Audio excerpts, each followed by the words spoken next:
Be silent before me, you islands. Let the nations renew their strength. Let them come forward and speak. Let us meet together at the place of judgment. Who has stirred up one from the east, calling him in righteousness to his service?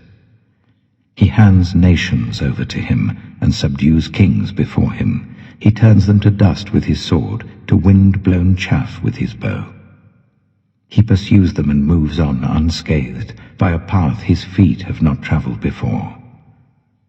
Who has done this and carried it through, calling forth the generations from the beginning? I, the Lord, with the first of them and with the last. I am he. The islands have seen it and fear. The ends of the earth tremble. They approach and come forward. They help each other and say to their companions, "Be strong." The metalworker encourages the goldsmith, and the one who smooths with the hammer spurs on the one who strikes the anvil. One says of the welding, "It is good." The other nails down the idol so that it will not topple.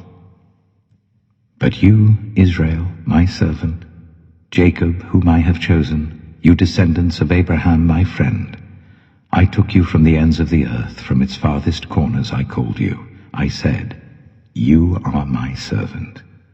I have chosen you and have not rejected you, so do not fear, for I am with you. Do not be dismayed, for I am your God. I will strengthen you and help you. I will uphold you with my righteous right hand. All who rage against you will surely be ashamed and disgraced. Those who oppose you will be as nothing and perish.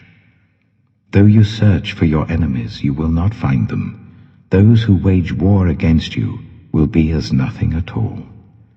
For I am the Lord your God, who takes hold of your right hand and says to you, "Do not fear, I will help you."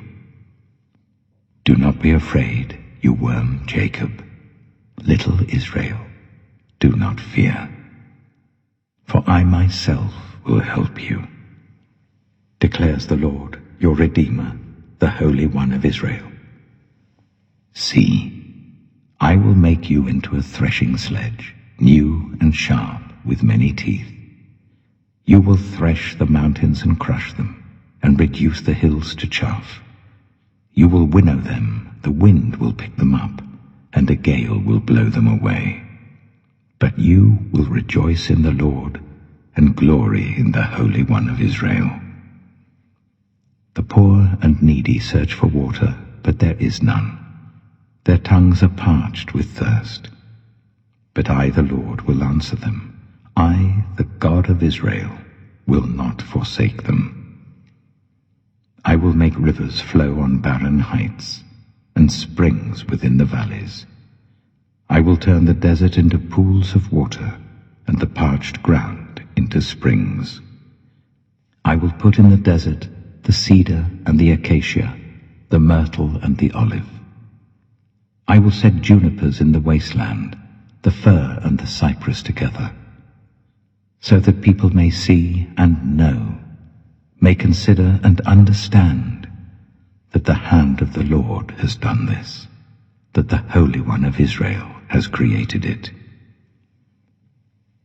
Present your case, says the Lord.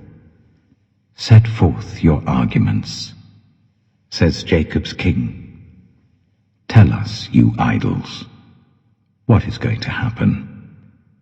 Tell us what the former things were, so that we may consider them and know their final outcome. Or declare to us the things to come. Tell us what the future holds, so that we may know you are gods. Do something, whether good or bad, so that we will be dismayed and filled with fear.